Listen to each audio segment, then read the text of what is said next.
Why La Sabaneta was called the most dangerous prison in the world. Before we begin, hit subscribe if you're brave enough to walk into the darkest prison on earth.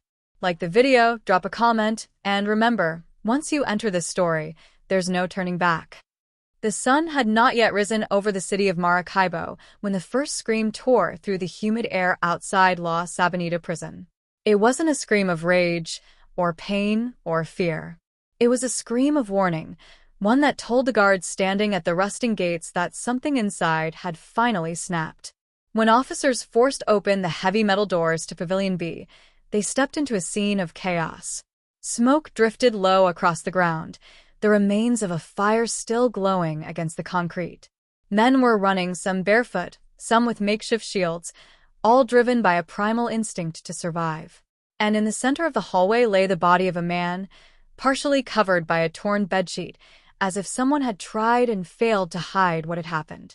Detective Mariela Duarte, one of the few investigators who dared to enter the prison without an escort, stood at the edge of the smoke, squinting through the haze. She had been called at 4:17 a.m. and told only 3 words. "You need to see." La Sabaneta rarely shocked her. Its reputation was infamous throughout Latin America. But this morning felt different. There was something colder in the air. Something final. The prison's warden, Colonel Esteban Rojas, wiped sweat from his forehead even though it was barely dawn. "It started as a fight," he muttered. But this wasn't a fight. Mariela carefully approached the body. The sheet slipped aside, revealing a face she recognized immediately. Luis Alcaiman Perdomo, one of the prison's unofficial power brokers. A man feared for years. A man who had controlled food distribution, cell assignments, and everything else that passed through the overcrowded wings. His influence reached far beyond the bars, even into the city itself. But now he was gone. Mariela crouched down, noticing something strange beneath his right hand. A scrap of cardboard. She lifted it carefully, revealing handwriting in thick, shaky strokes. The balance has shifted. She felt a chill crawl up her arms. "Who found him?" she asked. A guard nodded toward the hallway. "Inmate from Pavilion D, said he came to warn the officers before things got worse." Mariela rose to her feet. "Where is he now?" "In the holding cage." She followed Rojas through a maze of dim corridors, passing prisoners pressed against their cell bars, whispering, watching. Their eyes held something she didn't usually see in La Sabaneta: anticipation. The sense that something big was coming. At the holding cage, she found a young man, barely 20, gripping the wire fence with both hands. Sweat rolled down his face. Fear lived in his eyes. "What's your name?" Mariela asked. "Rafael," he replied, voice cracking. "I tried to warn them. I heard men talking last night. They said there would be a cleansing." Mariela's stomach tightened. "Who said that?" "I don't know," Rafael whispered. "But they're not done." Before she could press for more, a deafening blast echoed down the hallway. The lights flickered. Dust rained from the ceiling. Guards began shouting as another wave of chaos surged deeper inside the prison. Mariela ran toward the noise. Smoke rolled out of Pavilion C, thick and dark. The air stung her eyes. Inside, shadows moved like frantic shapes, and she could hear the unmistakable sounds of panic. But then she saw something else, something that froze her in place. A second cardboard scrap had been pinned to the wall with a broken piece of metal. "Next is the one who started it." Rojas stepped beside her, voice trembling. "What does that mean? Who started what?" Mariela didn't answer. She was staring at the floor. A thin trail of blood led toward a locked storage room at the end of the corridor. And when the guards forced open the door, what they found inside would change everything. The silence behind the gates. Most people who passed by the massive concrete walls of Carandiru every day had no idea what existed behind them. From the outside, the prison looked like any other aging institution, gray, weathered, and silent. But those who lived or worked inside knew it was a world entirely separate from the rest of Brazil. A world with its own rules, its own economy, and its own quiet tension that never truly disappeared. As the narrator, let me take you back into that hidden universe. Carandiru wasn't just a prison, it was a city. Tens of thousands of inmates lived within its multiple pavilions over the years, and each wing developed its own rhythm. Inmates handled their own chores, created their own schedules, and formed their own small communities. Some lived in shared spaces that resembled crowded dorms more than cells. Others claimed corners for art, music, writing, or small workshops. But underneath this unusual level of autonomy, there was a structure that everyone understood, even if it was never officially spoken. The prison size alone made traditional control nearly impossible. With overcrowding at levels few facilities in the world had ever experienced, staff could do little more than supervise the boarders. Inside the wings, the inmates created an order based on survival, cooperation, and strict unwritten agreements. It wasn't chaos, not exactly. It was a fragile balance, held together by the idea that no one wanted trouble that would upset the entire ecosystem. Yet, even in this controlled environment, tension floated like dust in the air. Every person inside, whether inmate or guard, understood that the calm could shift quickly. And because everyone knew this, they were careful with their movements, their words, and their choices. One former staff member described the experience as walking into a world where sound was louder but speech was softer. Conversations were always purposeful. Footsteps echoed across hallways. Distant voices traveled between walls. The building lived and breathed with the thousands of people it held. But what struck visitors the most, the ones allowed inside for official inspections, was the quiet. Not absolute silence, but a quiet that came from discipline and routine. Despite the sheer number of individuals inside, despite the crowded living areas and endless lines for food, the atmosphere held a strange calmness. It was as if everyone recognized that maintaining peace was the only way to keep the place functioning. Inmates often created small routines to give their day structure. Some cleaned their sleeping areas.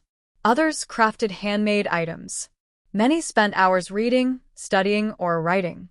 Education programs, though limited, were treasured opportunities, and classes filled quickly.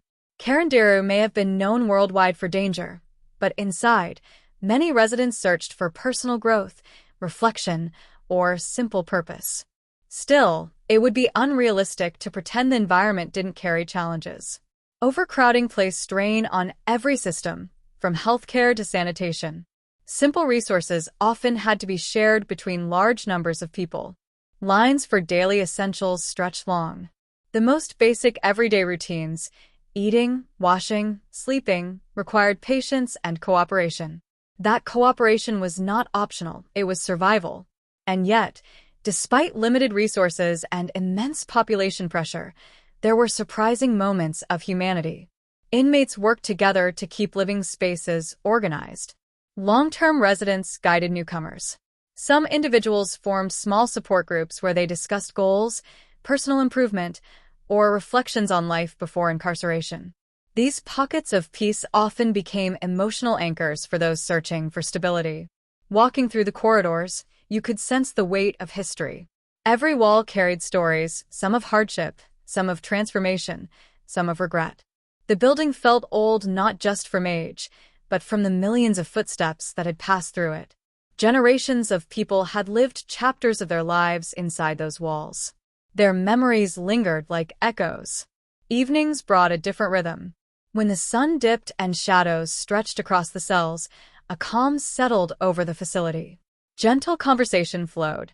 The courtyard grew quiet.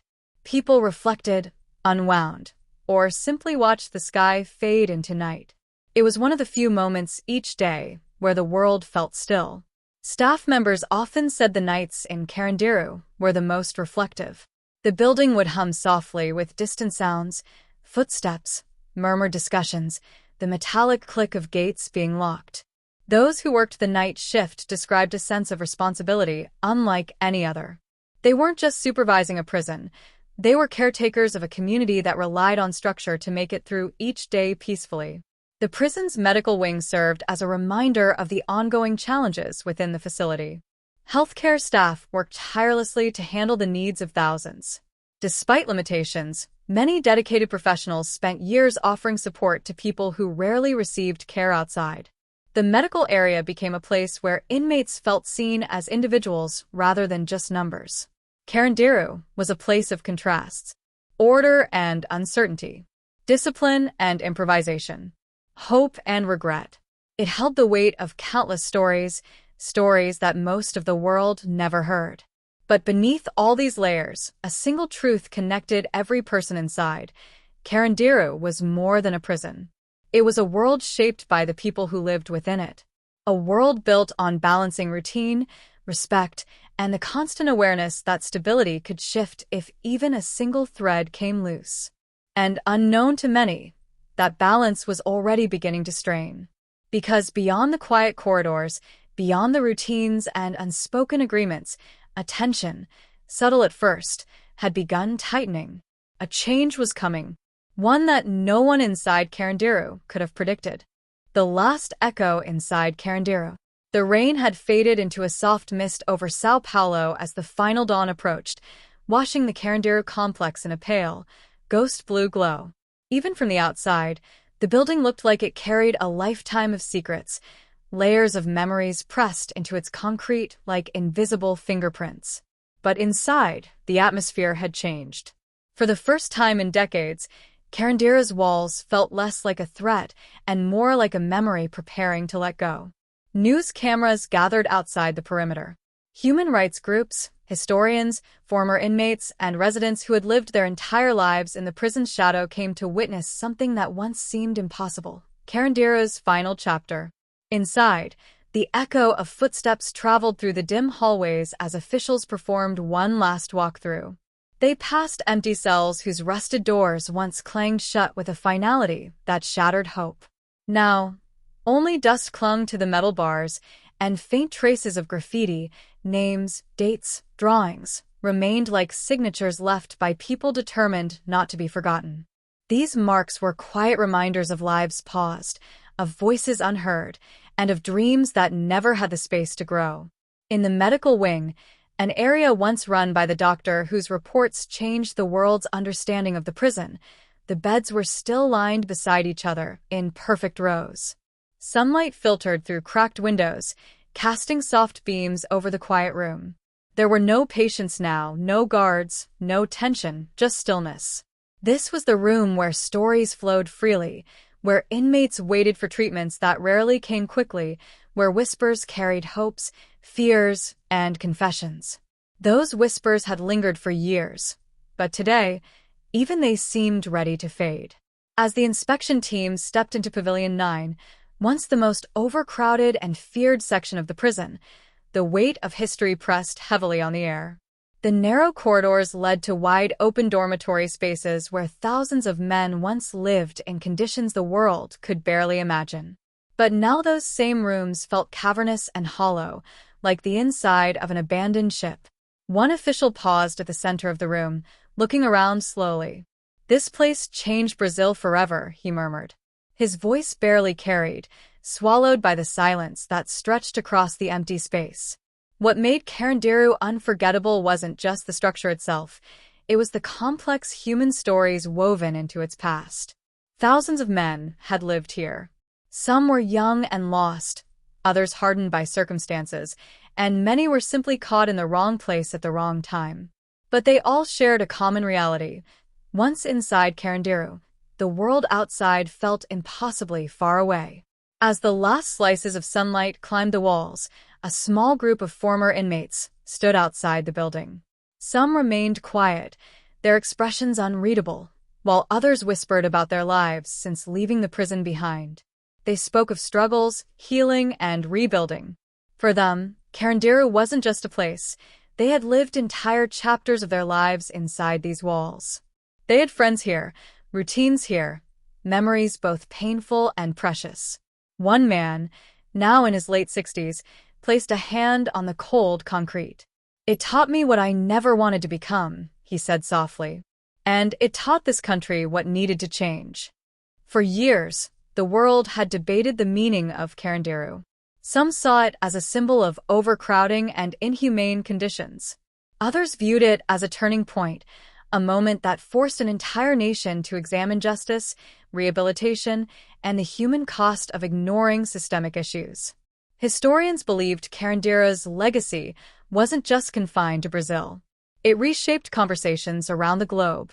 By mid-afternoon, the final ceremony began. Officials, advocates, and observers gathered as a statement was read. The message was clear. Carandira would not be erased from memory. It would be preserved through documented history, education, and policies designed to ensure that such conditions would never exist again. The cameras rolled as the final gate was locked for the last time. But instead of the harsh metal clang that once signaled confinement, this closing felt symbolic, more like a gentle turning of a page rather than an ending sealed in steel. The crowd remained quiet. No cheering. No speeches filled with dramatic flourishes. Just a deep, collective breath of reflection. As people began to walk away, the mist thickened again, giving the building a soft, almost ghostly outline. It stood not as a threat, but as a reminder, one that would continue to echo long after its doors shut forever. The story of Carandiru wasn't about a single day or a single event. It was about thousands of human lives, each with their own narratives. It was about lessons learned through unimaginable circumstances. And it was about a nation that chose to confront its past rather than bury it. With its final chapter written, Carandiru no longer loomed over Brazil as an active institution. It lived on as a lesson, a memory, and a symbol of what reform, awareness, and accountability must look like. Its walls would no longer hold people captive, but its history would continue to hold meaning. And as the last light of day stretched across the sky, one thing became clear. Carandiru may be closed, but the world will never forget what its story taught us.